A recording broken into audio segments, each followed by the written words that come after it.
Good evening. The BC government is finally promising to get rid of the much-hated medical services premium, but there's a catch. It won't happen right away, and the Liberals will have to win the election. The MSP cut is the biggest highlight of today's pre-election budget, so let's break it down for you. The government says beginning in 2018, it will cut the MSP premium in half, but the cut is only for families with a combined income below $120,000.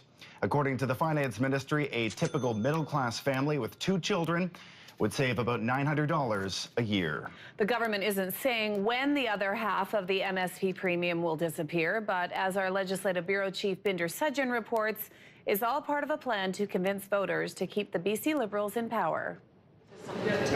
BC's finance minister delivered his 5th consecutive balanced budget, this time motivated to spend. In a few short months, British Columbians will convene an electoral shareholders meeting. And so the government is shelling out taxpayer-funded dividends. We are instituting a dramatic cut in premiums. Starting January 2018, 2 million residents will have the much-hated MSP fee slashed in half.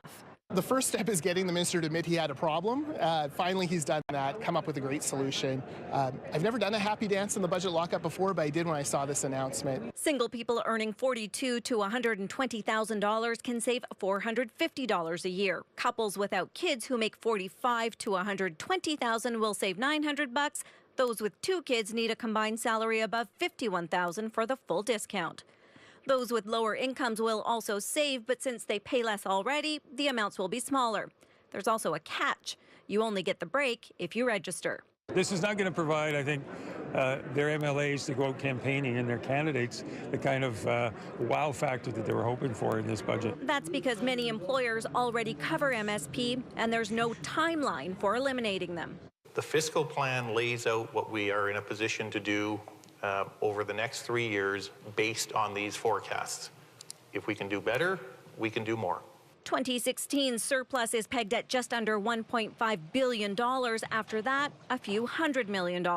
So eliminating those premiums will take time. After doubling MSP premiums, next January, they're going to reduce them by half. There's also a major spending boost for health and other government programs, money the NDP insists comes after years of starving social services. Okay, and what about BC's enormous debt, Binder? How is this government doing at getting that under control? Well, Tamara, it's expected to hit almost $67 billion this year, and that's not all. The Canadian Taxpayers Federation says that the forecast is for it to balloon by $1 billion every 3 months, so adding another $10 billion to the total by 2020.